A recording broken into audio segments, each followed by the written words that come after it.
영화 이야기를 설교 서론에서 많이 언급하는 것 같습니다. 오늘도 영화 이야기로 2025년 마지막 설교를 시작하려고 합니다. 내 머릿속에 지우개, 한 번쯤 보셨을 것입니다. 2004년도에 개봉한 로맨스 영화입니다. 주인공 수진과 철수의 첫 만남은 편의점에서 물건을 사면서 이루어졌습니다. 건망증이 심한 수진은 편의점에 갈 때마다 자신이 산 물건과 지갑을 놓고 나오기 일쑤였습니다. 그날도 어김없이 자기가 산 콜라와 지갑을 놓고 온 것을 깨닫고 수진은 다시 편의점에 들어섰습니다. 그 순간 덥수룩한 수염에 남루한 옷차림에 철수를 만나게 됩니다. 수진은 철수가 들고 있는 콜라가 자기 것인 줄 알고 그 콜라를 빼앗아 단숨에 들이켰습니다. 그리고 철수 앞에서 트름까지 내뱉고 난 후 빈 캔을 다시 철수에게 돌려주었습니다. 이 첫 만남으로 두 사람은 가까워지게 되었고 결혼까지 하게 되었습니다. 하지만 수진의 건망증은 단순한 건망증이 아니었습니다. 뇌가 서서히 죽어가는 심각한 질병에 의한 기억 상실증이었습니다. 수진의 증상은 점점 심각해졌고 나중에는 남편 철수의 존재까지 잊어버리게 되었습니다. 철수의 존재를 잊자 수진은 결혼 전에 만났던 남자가 자신이 사랑하는 사람인 줄 착각하게 되었습니다. 그래서 그 전 남친을 자기 집으로 반갑게 맞아들이거나 남편 철수에게 전 남친 이름을 부르기도 했습니다. 남편을 향한 사랑은 오로지 수진의 기억에 달려 있었습니다. 기억이 돌아오면 남편에게 사랑을 고백했지만 기억이 사라지면 또다시 남편의 존재를 잊었습니다. 철수는 아내가 마지막 한 번이라도 자신에 대한 기억을 회복하기를 원했습니다. 그래서 철수는 수진을 편의점으로 초대했고 자신이 수진을 처음 만났던 그때의 사건을 재현했습니다. 이때 잠깐 수진의 기억이 돌아왔고 철수는 아내에게 사랑한다고 말하면서 이 영화는 끝을 맺습니다. 철수가 수진의 기억을 되살리기 위해 힘썼던 이유가 무엇 때문입니까? 기억이 돌아와야 사랑도 돌아오기 때문입니다. 사랑은 기억에 달려 있다는 것을 가르쳐 줍니다. 사랑은 기억에 달려 있습니다. 이건 우리 경험을 통해서도 증명됩니다. 부부 사이도 처음에 뜨거웠던 사랑을 잊어버리고 관계가 소원해질 때가 있습니다. 그때 우연히 옛 사진 한 장을 보거나 처음 연애하던 시절의 편지를 읽을 때 또는 힘들고 어려웠던 순간을 버텨줬던 배우자에 대한 고마운 기억이 되살아날 때 그때 관계가 회복되고 첫사랑의 감정이 되살아납니다. 사랑 회복은 기억에 달려 있습니다. 부모가 다 큰 자녀를 아기 취급하며 사랑하는 것도 바로 기억 때문입니다. 부모의 머릿속에는 여전히 자녀의 아기 때의 모습이 기억으로 남아있기에 부모는 자녀가 장성해도 여전히 내리사랑을 멈추지 않습니다. 이렇게 사랑은 우리 기억에 달려 있습니다. 그래서 서운함과 상처로 굳어버린 마음도 사랑의 기억을 회복하면 원망은 이해로 그리고 불평은 감사로 바뀝니다. 사랑이 기억에 달려 있는 것처럼 믿음도 기억에 달려 있습니다. 우리가 하나님의 은혜를 얼마나 기억하느냐에 따라 우리 믿음의 깊이가 결정됩니다. 사사시대 이스라엘 백성들의 삶을 보면 타락이 계속 반복되었습니다. 하나님께서 사사를 세워 이스라엘을 고통에서 구원하시면 그때만 잠깐 하나님을 섬기다가 삶이 편안해지면 다시 타락했습니다. 이유는 하나님의 은혜를 잊었기 때문입니다. 이스라엘 자손이 여호와를 잊고 바알들과 아세라들을 섬긴지라. 이스라엘이 우상 숭배의 죄를 반복해서 지은 이유, 그것은 하나님이 떠나셨기 때문이 아니었습니다. 이스라엘이 여호와를 잊었기 때문이었습니다. 하나님의 은혜가 기억에서 사라지니 하나님을 향한 믿음도 함께 사라졌습니다. 그래서 성경은 끊임없이 하나님의 은혜를 기억하라고 강조합니다. 너는 기억하라. 내가 애굽 땅에서 종이 되었더니 내 하나님 여호와가 강한 손과 편팔로 너를 거기서 인도하여 내었나니. 신명기 5장의 말씀입니다. 하나님은 이스라엘이 하나님께서 베푸신 은혜를 기억하기를 원하셨습니다. 은혜를 기억해야 하나님을 향한 믿음을 유지할 수 있기 때문이었습니다. 그래서 믿음은 현재의 신앙생활하고만 관계 있는 게 아닙니다. 믿음은 현재뿐 아니라 과거의 기억 그리고 미래의 소망과도 연결되어 있습니다. 믿음이 좋아지려면 현재 신앙생활도 열심히 해야 하지만 앞날에 대해서도 하나님의 인도하심을 신뢰하고 믿음의 소망을 품어야 합니다. 현재 신앙생활이 열심히 하면서 미래 일에 대해서 걱정하고 불안해한다면 그건 하나님 보시기에 온전한 믿음이 아닙니다. 과거도 마찬가지입니다. 과거 일에 대해서 후회하고 원망하며 여전히 과거의 상처에 머물러 있다면 믿음은 성장하지 못합니다. 과거에 좋지 않은 기억이 오늘의 믿음을 병들게 하기 때문입니다. 과거 교회에서 상처받은 사람이 다시 교회로 돌아오지 못하는 이유는 무엇 때문이겠습니까? 아직 남아있는 부정적 기억이 믿음을 갖지 못하도록 방해하기 때문입니다. 믿음은 과거의 기억과도 관계가 있습니다. 그래서 현재의 믿음이 건강하려면 과거에 대한 사건에 대해서 재해석이 이루어져야 합니다. 과거가 원망의 기억이 아니라 은혜의 기억이 될 수 있도록 과거가 믿음으로 재해석되어야 합니다.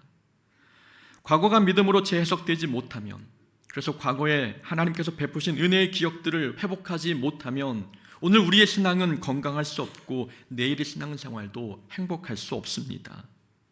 불행으로 기억된 과거 사건이 또다시 반복될지 모른다는 이 불안감 때문입니다. 그래서 우리는 과거를 믿음의 시각으로 다시 정리해야 합니다. 우리의 과거가 하나님의 은혜로 가득 차 있다는 것을 믿음의 해석을 통해 기억을 회복해야 합니다. 그래야 믿음이 깊어지고 내일을 새롭고 희망차게 시작할 수 있습니다. 오늘 본문에서도 모세가 이스라엘 백성들에게 하나님의 은혜를 기억하라고 말씀하고 있습니다. 이 신명기서는 모세가 가나안 입성을 앞둔 이스라엘 백성들에게 전달하는 마지막 설교 내용입니다. 2절에서 모세가 이렇게 설교합니다. 내 하나님 여호와께서 이 40년 동안에 내게 광야길을 걷게 하신 것을 기억하라. 이 광야길을 걷게 하신 것을 기억하라. 모세는 이스라엘이 가나안 땅에 들어가기 전에 하나님께서 행하신 일들을 기억하기를 원했습니다. 여기서 모세가 기억하라고 말하는 것은 과거의 사건을 1차원적으로 기억하라는 뜻이 아닙니다. 과거의 사건을 재해석해서 기억하라는 것입니다. 광야 생활이 어땠는지, 무엇을 먹었는지, 어떻게 살았는지 그런 표면적인 사건을 기억하라는 말이 아닙니다. 하나님께서 왜 다른 길을 놔두고 이 광야를 경험케 하셨는지, 왜 구름기둥과 불기둥을 따라가게 하셨고 왜 만나를 먹게 하셨는지 광야 사건에 담긴 하나님의 뜻과 마음을 해석하고 기억하라는 것입니다. 사건을 기억하는 것이 아니라 사건에 대한 해석을 기억하라고 말씀하고 있는 것입니다. 그렇게 해야 과거가 원망이 아니라 은혜로 기억될 수 있기 때문입니다. 사람들이 과거를 은혜로 여기지 않는 이유는 과거에 대한 오해 때문입니다. 우리 인생의 모든 순간은 하나님의 계획 아래 있습니다. 우리가 겪은 힘들고 억울했던 일들조차 하나님의 허락이 없었다면 일어나지 않았습니다. 그렇다면 우리의 지난 모든 일에는 하나님의 선하신 뜻이 담겨 있는 것 아니겠습니까? 우리가 지난 일에 담긴 하나님의 선한 뜻을 발견하지 못하니 과거에 대해서 잘못된 기억을 가지고 살아갑니다. 과거에 대한 오해를 가지고 살아가는 것입니다. 그러니 과거의 기억을 떠올릴 때마다 여전히 원망과 상처가 우리 마음에서 올라옵니다. 우리의 지난 날들 속에는 하나님의 은혜와 계획이 있습니다. 우리가 그 은혜를 발견하지 못했거나 발견했어도 잊어버렸던 것이지 우리의 과거 삶에는 하나님의 사랑과 은혜가 풍성합니다. 그래서 우리는 과거에 숨겨진 하나님의 은혜를 발견하고 기억해야 합니다. 과거를 돌아보며 그 속에 흐르던 하나님의 은혜를 발견하고 기억해야 과거는 더 이상 믿음의 걸림돌이 아니라 성장을 위한 디딤돌이 됩니다. 우리가 2025년 마지막 날을 맞이하고 새해를 준비하는 이 과정 속에서 우리는 지난 날에 대해서 무엇을 기억해야 하겠습니까? 오늘 본문에서 세 가지 기억해야 될 사항들을 살펴보겠습니다. 첫 번째 기억할 것은 고난은 실패의 결과가 아니라 하나님의 인도하심의 결과임을 기억해야 합니다. 고난은 실패의 결과가 아니라 하나님의 인도하심의 결과임을 기억해야 합니다.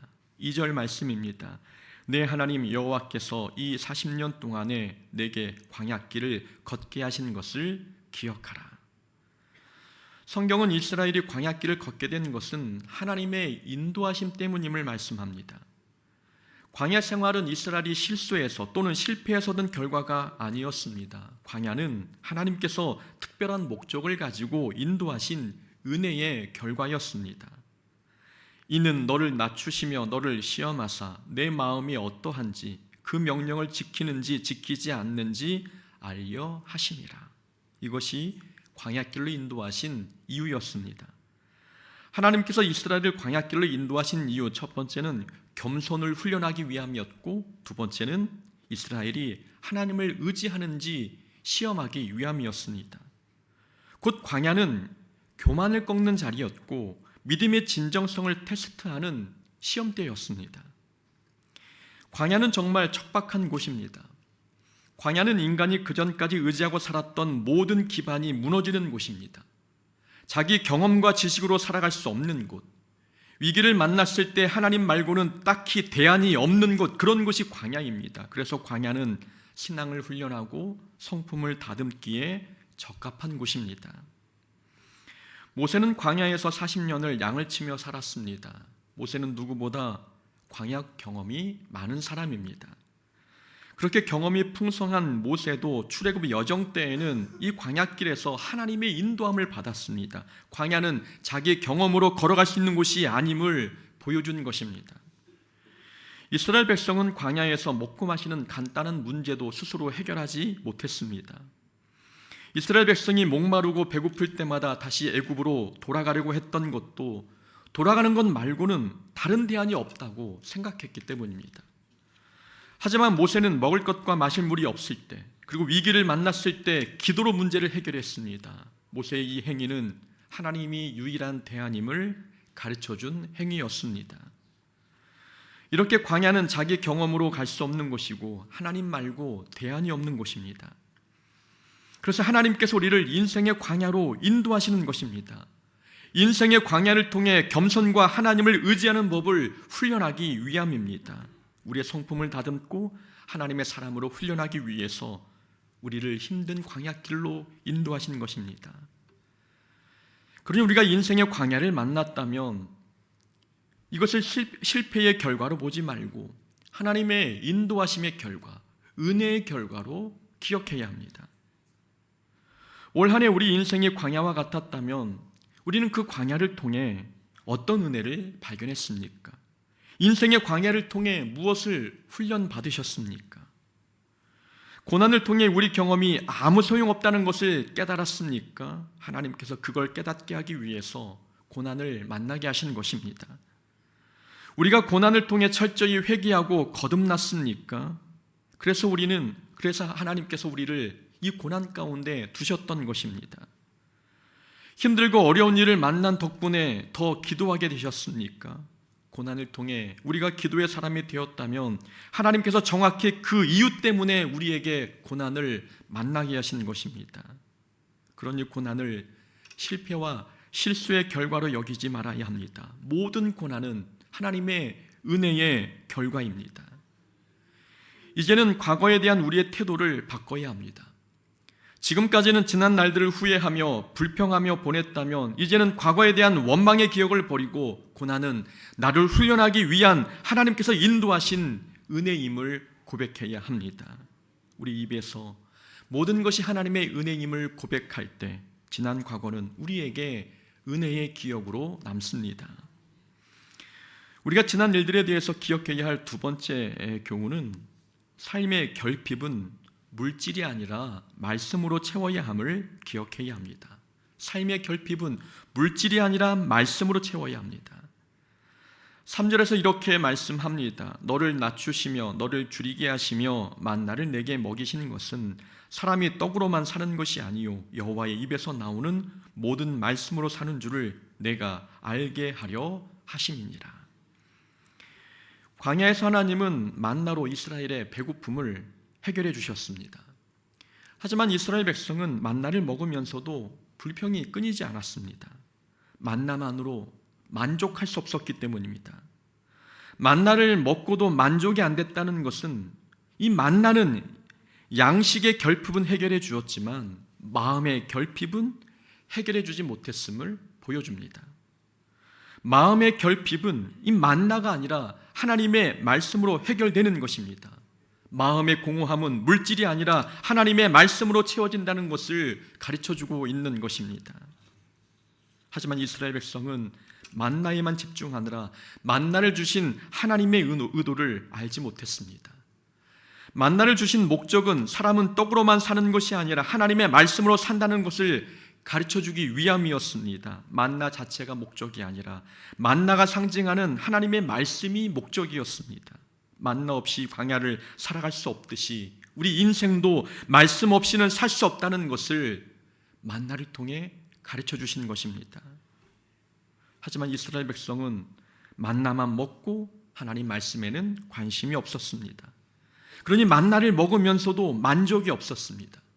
하나님의 말씀에 순종하지 않으니 마음의 공허함, 영혼의 공허함이 채워지지 않았던 것입니다. 하나님께서 우리 삶에 결핍이 있게 하셨다면 그건 성도는 하나님의 말씀으로 살아야 함을 기억하도록 하기 위함입니다. 결핍이 생겼다고 해서 물질을 붙들지 말고 말씀을 붙들어야 한다는 뜻에서 우리 삶에 무엇인가 부족함이 있게 하신 것입니다. 사람들은 흔히 결핍을 물질의 문제로 생각합니다. 돈이 부족해서 마음이 공허하고 환경이 열악해서 기쁨이 없다고 생각합니다. 그래서 사람들은 물질을 더 많이 가지려 하고 더 나은 조건으로 삶을 채우려고 합니다. 그렇게 해서 마음의 공허함이 채워집니까? 이스라엘 백성이 만나를 먹고도 불평했던 것은 배가 고파서가 아니었습니다. 양식이 부족해서 불평한 게 아니라 마음의 만족이 안 돼서, 마음의 허기가 해결되지 않아서 불평한 것입니다. 그 삶의 결핍은 물질로 채울 수 없다는 것을 이스라엘 백성의 모습을 통해 보여준 것입니다. 그렇다고 양식이 필요 없다는 뜻이 아닙니다. 우리는 돈도 필요하고 양식도 필요합니다. 그러나 우리 삶은 떡으로는 채워지지 않는 영역이 있습니다. 돈과 양식으로는 절대 채워지지 않는 영역이 있다는 말씀입니다. 그 영역을 채우는 것이 바로 하나님의 말씀입니다. 그래서 하나님의 말씀을 가까이 하는 자는 물질이 넉넉하지 않아도 만족이 있습니다. 통장에 잔고가 없어도 하나님과 날마다 교제하는 사람은 마음이 풍요롭습니다. 마음의 공허함, 영혼의 공허함을 하나님의 말씀으로 채우기 때문입니다. 만나의 특징을 한번 생각해 보십시오. 만나의 특징은 하루 먹을 양식만 거둬들여야 하는 특징이 있었습니다. 오늘 먹을 양식은 오늘 거두고 내일 먹을 양식은 내일 거두었습니다. 또 다른 특징은 적게 거두는 자도 모자라지 않았고 많이 거둔 자도 남지 않았다는 것입니다. 여러분 이상하지 않습니까? 사람마다 만나를 거둔 양이 달랐을 것입니다. 어른은 아이보다 많이 거둬들였을 것이고 손이 빠른 사람은 느린 사람보다 더 훨씬 많은 양의 만나를 거뒀을 것입니다.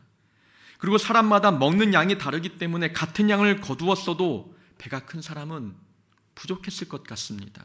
하지만 만나의 특징은 많이 거둔 자는 남지 않았고 적게 거둔 자는 모자라지 않았습니다. 이건 음식에 관한 내용이 아니라 만족에 관한 말씀입니다.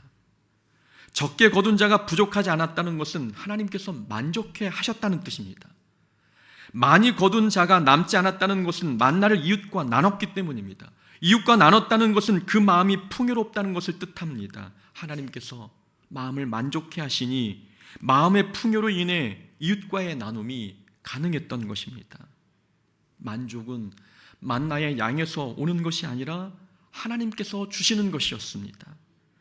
곧 우리의 삶의 만족은 물질이 아니라 하나님의 말씀에서 오는 것입니다. 올 한 해 살아가면서 우리 삶에 많은 결핍이 있었습니다. 그러나 생각해 보면 우리 마음은 공허하지 않았습니다. 이것이 은혜인 것입니다. 우리 삶은 물질의 풍요는 없었어도 우리 마음은 말씀으로 풍요로웠습니다. 물질이 가득 채워지지 않았지만 하나님께서 은혜를 채워주셨고 우리 삶에 커다란 성공은 거두지는 않았어도 하나님께서 말씀을 통해 큰 기쁨을 허락해 주셨습니다. 그래서 올 한 해 우리의 삶은 말씀으로 배부른 한 해였고 말씀으로 만족한 삶이었습니다. 삶의 결핍은 물질이 아니라 말씀으로 채워진다는 것, 우리는 이 사실을 기억해야 합니다. 세 번째로 우리가 기억해야 할 것은 평안한 일상이 기적이었음을 기억해야 합니다. 4절 말씀입니다. 이 40년 동안에 내 의복이 헤어지지 아니하였고 내 발이 부르트지 아니하였느니라. 의복이 헤어지지 아니하였고 발이 부르트지 아니하였다는 것, 우리가 볼 때는 지극히 평범하고 당연한 일처럼 보입니다. 그러나 이런 일이 광야에서 벌어진 일이라고 생각해 볼 때 이 의복이 헤어지지 않은 것, 발이 부르트지 않은 것은 기적인 것입니다. 우리는 이 평안한 일상은 지루함이 아니라 기적임을 깨달아야 합니다. 하늘에서 만나가 내려져야만 기적이 아닙니다. 매일 비슷한 하루가 유지되고 있다는 것도 기적입니다.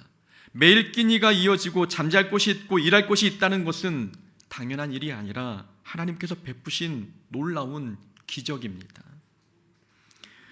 룻기에 나오는 룻의 삶을 보십시오. 그녀가 나오미와 함께 베들레헴에 돌아왔을 때 룻은 이삭을 주우며 생계를 유지했습니다.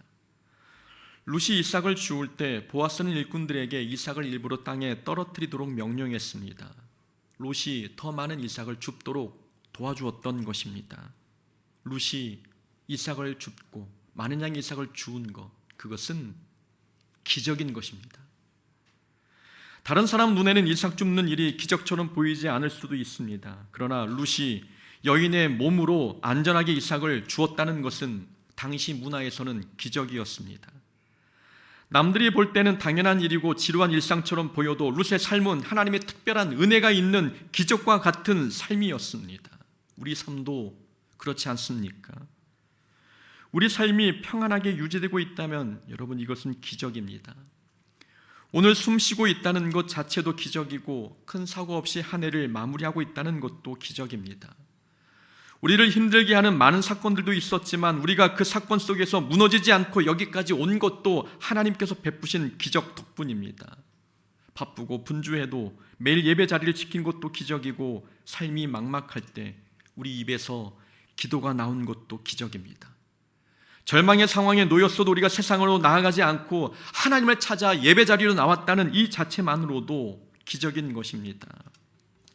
겉으로는 우리 삶이 지루하게 반복되고 있는 것 같지만 우리 삶이 치열한 영적 전쟁터임을 감안할 때 반복되고 있는 우리의 일상 자체는 기적이고 은혜입니다.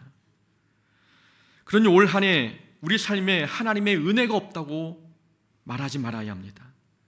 하나님께서 우리에게 은혜를 베푸셨기에 우리의 의복이 헤어지지 않았고 발이 부르트지 않았습니다. 평범한 삶이어도 평안하게 살아온 것, 똑같은 일상의 반복이지만 그 반복이 계속 유지되고 있다는 것, 이것은 하나님의 은혜가 아니면 있을 수 없는 일입니다. 평안한 일상이 기적이었음을 기억할 때 우리는 이 한 해를 감사함으로 마무리할 수 있고 새해를 기쁨으로 맞이할 수 있습니다.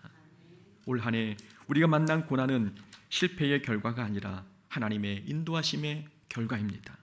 삶의 결핍은 하나님의 말씀으로 채우라는 뜻이고 평안한 일상은 당연한 게 아니라 기적이었습니다.